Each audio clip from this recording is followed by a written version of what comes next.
वंदितु सौवसिद्धे ध्रुवमचल मनोवमं गदिं पत्ते वोच्छामि समयपाहुड मिनमोऽसुध केवली फणिदम् नमः समयसाराय स्वानुभूत्या चकासते चित्स्वभावाय भावाय सर्वभावांतरच्छिदे। अंतिम शासन नायक 1008 भगवान महावीर स्वामी की जय। द्वादशांग श्रुत देवी की जय।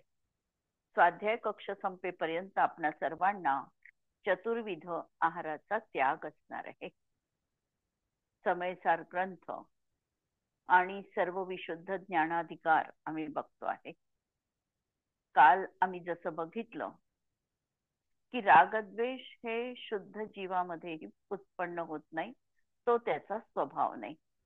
आणि उद्गलामध्ये देखील रागद्वेष उत्पन्न होत नाही, कारण ते अचेतन द्रव्य आहे।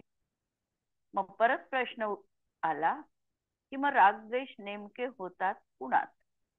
तर उत्तर आलं की रागद्वेष जीवाच्या अज्ञान रूप दशेमध्ये उत्पन्न होतात आणि म्हणून अज्ञानी जीव त्याचे रागद्वेष आहे। ज्ञानी त्याचं कर्तृत्व स्वीकारत नाही, त्याला आपले आहे असं मानत नाही आणि म्हणून तो त्याचा कर्ता असत नाही। म्हणजे रागादी भाव हे जीव आपल्याच अज्ञान दशेमध्ये करतो। रागद्वेष करणं हा जीवाचा स्वभाव नाही, तो पर निमित्ताने होतो, म्हणजे कर्मोदयाच्या निमित्ताने होतो, म्हणून रागद्वेष नैमित्तिक आहे। पण याचा अर्थ असा लावायचा नाही की रागद्वेष हे कर्मानी जीवामध्ये उत्पन्न केले। म्हणजे रागद्वेषाचं कर्तृत्व हे कर्माकडे देता येत नाही। म्हणजे जबरदस्तीने जीवाला त्यांनी रागरूप द्वेषरूप परिणमविलं असं मात्र आम्हाला म्हणता येत नाही। म्हणून याचा अर्थ असाही नाही की रागद्वेष उत्पन्न करणारे परकर्म आहे, परपदार्थ आहे आणि कर्मामुळे रागद्वेष होतात, अशा तऱ्हेचा अर्थ कुणी काढू नये यासाठी परत आचार्यांनी या ठिकाणी कलश दिला, 219 नंबरचा कलश। रागद्वेषोपादकं तत्वदृष्टा नान्यद्रव्यं वीक्षते किंचनापि सर्वद्रव्योत्पत्तिरन्तश्चकास्ति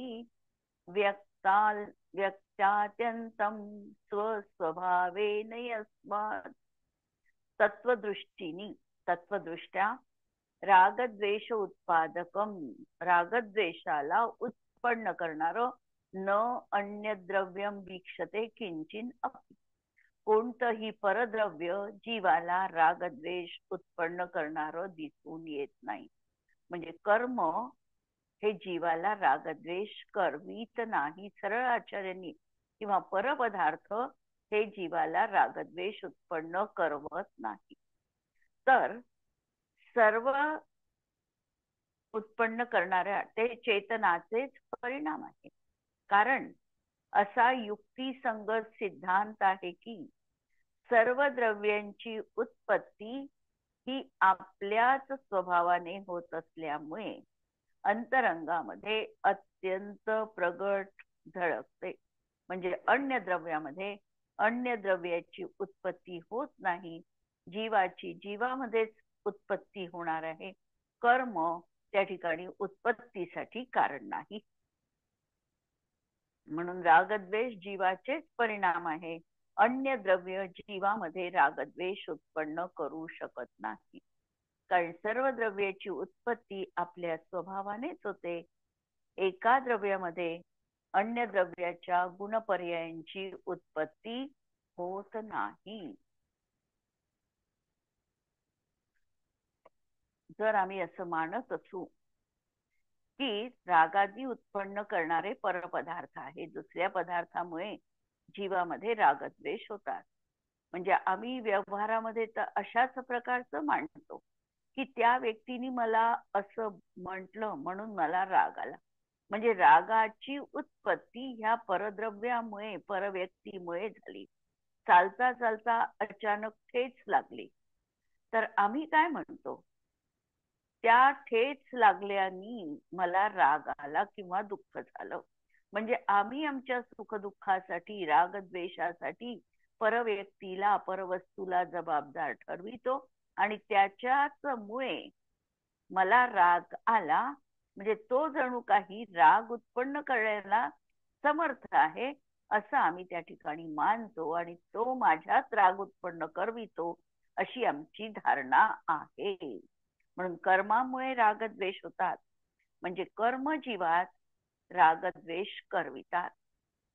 याचा अर्थ असा लावायचा नाही. कारण सर्व द्रव्यांचा उत्पाद स्वतःमध्ये, स्वतःद्वारा, स्वयं आपल्या स्वभावानेच होतो. म्हणजे इतकी स्वतंत्रता आम्हाला स्वीकारायची आहे अंतरंगामध्ये. आणि हा जो अज्ञान रूप आमचा परिणाम आहे, हा जीवनामधून सतत बाजूला करायचा प्रयत्न करायचा आहे. इतकी सूक्ष्म निरघाट आमच्या जीवनामध्ये कुठेतरी असते की आम्ही सर्वस्वी दुसऱ्याला जबाबदार ठरवित राहतो. प्रत्येक गोष्ट ही दुसऱ्याकडे बघून त्याच्यामुळेच असं झालं असं आम्ही मानतो. पण माझ्यामध्ये रागद्वेष उत्पन्न का झाले, तर एक द्रव्य दुसऱ्या द्रव्यात काहीही करत नाही. मग कर्म माझ्यामध्ये रागद्वेष कसे निर्माण करू शकतील हा प्रश्न आहे. आणि म्हणून त्या ठिकाणी स्वतंत्रता ही बघायची की माझं म्हणजे सर्व द्रव्याचा उत्पाद, जे सर्व द्रव्यामध्ये जे काही परिणाम होणार आहे ते त्या द्रव्यामध्येच, त्या द्रव्याद्वाराच, त्याच्यामुळेच, त्याच्या स्वभावानेच त्या ठिकाणी होतात आहे. कारण तो तसा द्रव्याचा स्वभाव आहे. रागद्वेष आत्म्याचा स्वभाव नाही. हे जसं सत्य आहे त्याचप्रमाणे परिणमन करणं हाही आत्म्याचा स्वभाव आहे. आणि मग ते परिणमन स्वभाव रूप असेल किंवा विभाव रूप असेल. आणि म्हणून कलशामध्ये हे सांगितलेलं आहे की स्वस्वभावानीच असे शब्द ठेवलेले आहे. कलशामध्ये जो या ठिकाणी शब्द आलेला आहे की स्वस्वभावेन व्यक्तात अत्यंतम यस्मात, हा जो शब्द आला आहे या ठिकाणी स्वभाव याचा अर्थ परिणमनशीलता हा लावायचा आहे. संसार दशा असो किंवा मुक्त दशा असो, द्रव्य शुद्ध असो की अशुद्ध असो, परिणमनशीलता हा द्रव्याचा स्वभाव आहे. आणि म्हणून जीवाचे रागरूप परिणमन असो की ज्ञान दर्शन स्वभावरूप परिणमन असो, तो आत्म्याचा स्वभाव आहे. म्हणजे या ठिकाणी विभावाकडे गौणता देऊन परिणमनावर मुख्यता द्यायची. आणि म्हणून परिणमन करणं, मग ते परिणमन स्वभावरूप असेल किंवा विभावरूप असेल, हा जीवाचा स्वभाव आहे. आणि सर्वच द्रव्य आपल्या स्वभावाने परिणमनशील आहे, कारण त्याचा हा द्रव्यत्व सामान्य गुणधर्म आहे. कर्णानुयोगामध्ये ठिकठिकाणी हे म्हटले जाते की रागद्वेषाचं उत्पादक मोह कर्म आहे. पूर्वबद्ध कर्माच्या, मोह कर्माच्या उदयामध्ये किंवा क्रोध कषायाच्या उदयामध्ये जीवाला क्रोध झाला, मान कषायाच्या उदयात मान झाला. अशा तऱ्हेचं कर्णानुयोगामध्ये सतत आपल्याला कथन वाचायला आणि ऐकायला मिळतं. जीव संसार अवस्थेत कर्माधीन आहे, पराधीन आहे. कर्मबंधन तुटले तर जीव मुक्त होतो, याचे समाधानार्थ सांगतात. म्हणजे लावायचं कसं, याची सुसंगती कशी बसवायची, तर रागद्वेष होण्यात मोहाच्या कर्माच्या उदयाची निमित्त जरूर आहे.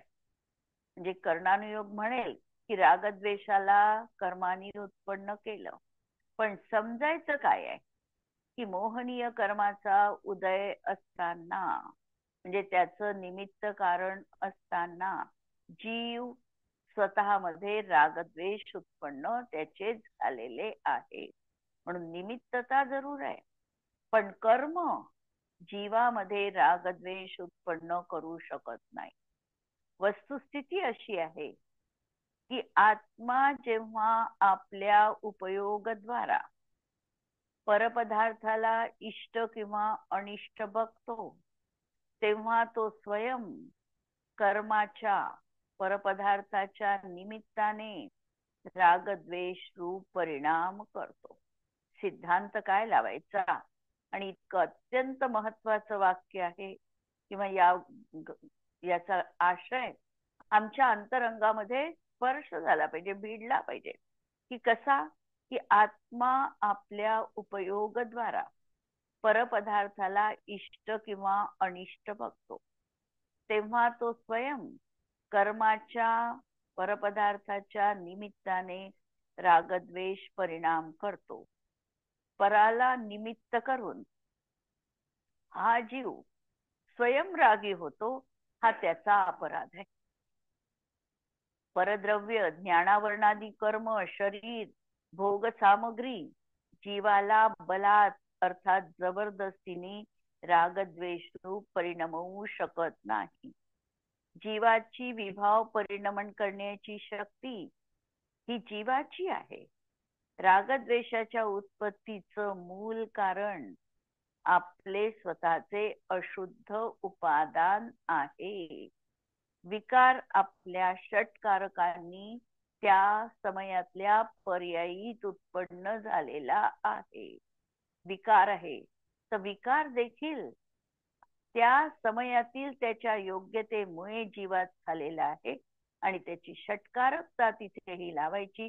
म्हणजे विभावाचा कर्ता अज्ञानी जीव, विभाव परिणाम हे त्याचं कर्म, तेच त्याच्यासाठी साधन, त्याची साधन आहे, ते कार्य त्याच्यासाठी समर्पित आहे. चतुर्थी विभक्ती, त्याच्याच पासून त्या विभावांची उत्पत्ती झालेली आहे आणि आत्माच त्याचं अधिष्ठान आहे.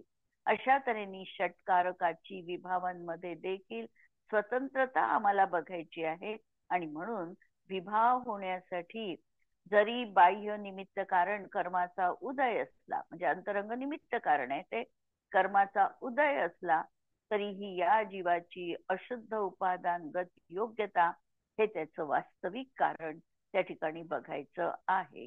म्हणजे रागाचं कर्तृत्व हे असं आम्हाला समजून घ्यायचं आहे. ओ शिष्य कहे स्वामी, राग दोष परिणाम, ताको मूल प्रेरक कहू तुम कोण है. त्याचं मूळ प्रेरक कोण आहे हे आम्हाला सांगा. पुद्गल कर्म जोग किधो, इंद्रिय निको भोग. पुद्गल आहे, कर्म आहे, योग आहे, की इंद्रियांचे भोग आहे. किधो धन, किधो परिजन, किधो भवन आहे. काय आहे याचं कारण? धन आहे, परिजन आहे, हे भवन मकान वगैरे आहे, हे याचं कारण आहे. गुरु कहे छह द्रव्य अपने अपने रूप. गुरु त्याला समजून सांगतात, अरे असं नाही, प्रत्येक द्रव्य आपल्या स्वयं परिणमनशीलतेमुळे परिणमन करत आहे. सबनिको सदा असहायी परिणवन आहे. सर्वांना ते सदा असहायी आहे आणि तशाच प्रकारे ते परिणमन करत आहे. कोऊ दरप काहू कोण प्रेरक कदाचित आहे. कोणतंही द्रव्य कोणत्याही द्रव्यासाठी प्रेरक म्हटल्या जात नाही. राग दोष मोह मृषा मदिरा अचौन है. म्हणजे रागद्वेष भावाचं कारण मोहरूपी मदिरा हे प्राशन करणं हे या रागद्वेषाचं मूळ कारण आहे. जे तुझ्या अंतःकरणात मोह विद्यमान आहे आणि त्या मोहामुळे हे रागद्वेष मोहभाव जीवनात उत्पन्न केल्या जातात. अन्य द्रव्याद्वारा अन्य द्रव्याचे गुण उत्पन्न केल्या जात नाही. कर्म तुला जबरदस्तीने रागद्वेष रूप परिणाम करण्यासाठी बाध्य करत नाही. तू पराला लक्ष केलं, तू परामध्ये इष्ट अनिष्ट बुद्धी केली, हा तुझा अपराध आहे आणि या अपराधाने तुला रागद्वेष जीवनात होतो आहे. आणि या रागद्वेषापासून जर आम्हाला हटायचं असेल तर परपदार्थामध्ये आम्ही जी ही काही रागद्वेष रूप परिणती करतो आहे, ही माझा स्वभाव नाही, याचा प्रत्येक वेळा स्वतःला आम्हाला उपदेश द्यावा लागेल. समयसारचा उपदेश हा दुसऱ्या कुणासाठी पण नाही आहे, हा स्वतःला आम्हाला आत्मसात करायचा आहे.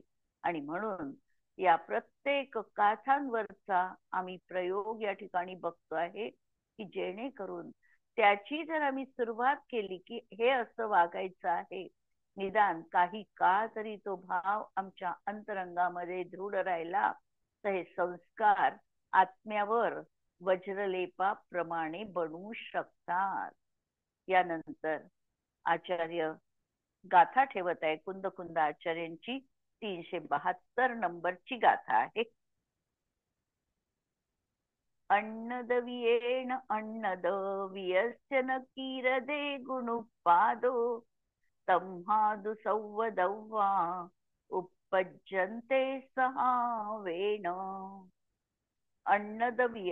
वियने अन्य द्रव्यांकडून अन्नदवियस्य अन्य द्रव्याच्या गुणांची उत्पत्ती केली जाऊ शकत नाही. जर कर्म अचेतन आहे, त्याच्यामध्ये जर रागद्वेष नाहीच आहे, तर ते अचेतन द्रव्य जीवामध्ये रागद्वेष कसे निर्माण करतील? रागद्वेष ही जीवाचा पर्यायगत स्वभाव आहे आणि म्हणून त्याचमुळे जीवामध्ये रागद्वेष उत्पन्न होतात. कर्म बलात् त्याला रागद्वेष निर्माण करू शकत नाही. म्हणून अन्य द्रव्यांच्याकडून अन्य द्रव्यांच्या गुणांची उत्पत्ती केली जाऊ शकत नाही. म्हणून हा सिद्धांत आहे की सर्व द्रव्य आपल्या स्वभावाने उत्पन्न होतात. जी काही त्याचं परिणमन आहे तो त्याचा वस्तुगत स्वभाव आहे, त्यांनीच सदैव वस्तूची परिणमनशीलता आम्हाला समोर दिसते आहे.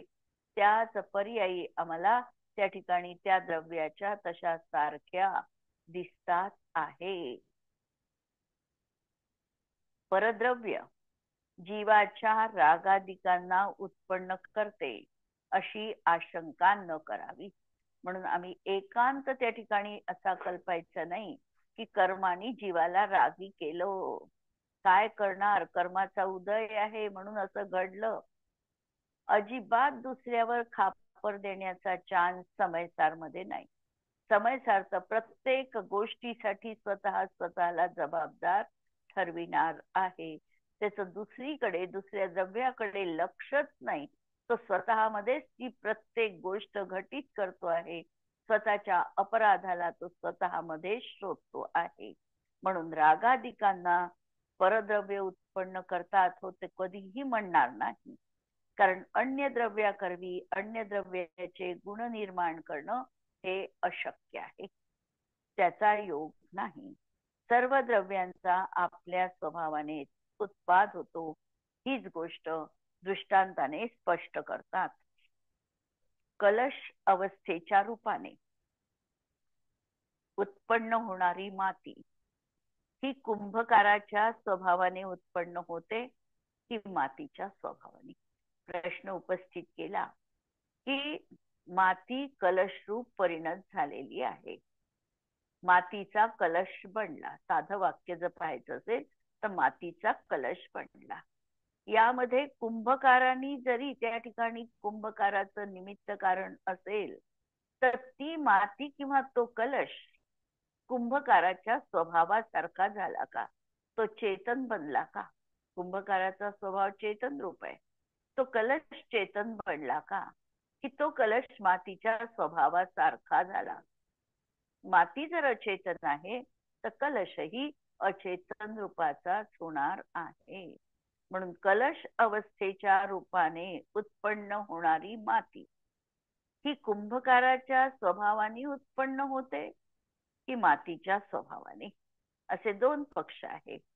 येथे जर म्हणाल की कुंभकाराच्या स्वभावाने उत्पन्न होते, तर तो कलश कुंभ करण्याच्या अहंकाराने परिपूर्ण पुरुषाकरवी अधिष्ठित असा, ज्याचा हात कलश बनविण्याचा व्यापार करतो अशा पुरुष शरीराच्या आकाराचा व्हायला पाहिजे.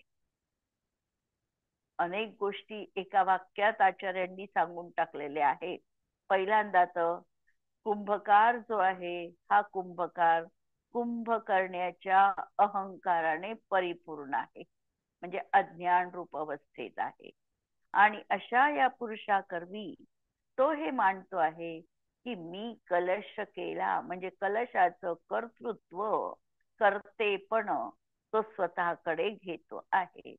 त्यासाठी आचार्य सांगतात आहे की जर त्या कलश कुंभकाराच्या रूपाने जर तो कलश निर्माण झाला असता तर कुंभकाराचा जो योग उपयोग रूप परिणाम लागला कुंभ करण्यासाठी, म्हणजे हाताचा आकार देखील कुंभाकार रूप झालेला आहे. कारण कलशाचा जसा आकार आहे त्याप्रमाणे त्याला हाताचाही आकार करावा लागतो. म्हणजे कलश ज्या आकाराचा त्याला करायचा तशा प्रकारे हातांना त्याला ते वळण द्यावं लागतं. म्हणून असा हात कलश बनविण्याचा व्यापार करतो. याला म्हणायचं जीवाची योग उपयोग रूप प्रवृत्ती. समजा मला पोळी तयार करायची आहे तर माझ्या हाताची हालचाल देखील पोळी बनविण्याचा बेलन धरण्याच्या त्या प्रक्रियेसारखी होणार आहे. आणि जर मी अहंकाराने पुष्ट असेल की मी पोळी करू शकते तर या अहंकाराने जर पुष्ट असणारी व्यक्ती हे पराचं कर्तृत्व घेते. आणि जर मी करते आहे कार्य पण मी त्या ठिकाणी लक्ष ठेवून आहे की मी हे कार्य करायला असमर्थ आहे, म्हणजे मी त्याचा अहंकार केला नाही, पोळी करण्याच्या अहंकाराचा माझ्यात काहीही निर्माण झालं नाहीये, तर त्यावेळेला तशाच प्रकारचा हस्तयुगलांचा व्यापार झाला तरी देखील त्याचं कर्तृत्व जीव स्वतःकडे घेणार नाही. म्हणून आता या ठिकाणी ते सांगितलं. आणि त्याचा हात कलश बनविण्याचा व्यापार करतो, त्याचा हात मात्र कुंभाकार रूप झालेला आहे. अशा पुरुष शरीराच्या आकाराचा व्हायला पाहिजे. तर तो कलश तसा व्हायला पाहिजे होता, परंतु असे मात्र दिसत नाही. कारण की अन्य द्रव्याच्या स्वभावाने द्रव्याच्या परिणामाची उत्पत्ती दिसून येत नाही, पण अशी मात्र प्रक्रिया तिथे घडली नाही. जर असे असेल तर माती कुंभकाराच्या स्वभावाने उत्पन्न होत नाही. मग एक तर निर्णय झाला की माती काही कुंभकाराच्या स्वभावासारखी बनलेली नाही, त्याच्या हातासारखी बनलेली नाही, तर मृत्तिकेच्या स्वभावाने उत्पत्ती होते, उत्पन्न होते. म्हणून दुसरी बाजू जी आहे ती स्पष्ट झाली की कुंभकाराचा म्हणजे माती जी आहे ही कुंभरूप परिणत झाली, म्हणजे तो कुंभ मातीच्या स्वभावाचा बनला. कारण आपापल्या स्वभावाने द्रव्याच्या परिणामाची उत्पत्ती दिसून येते.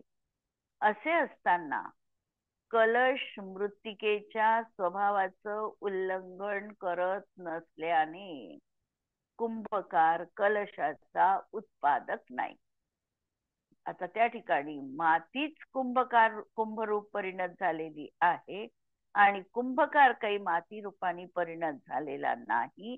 त्यामुळे कलश मृत्तिका स्वभावाचाच बनलेला आहे.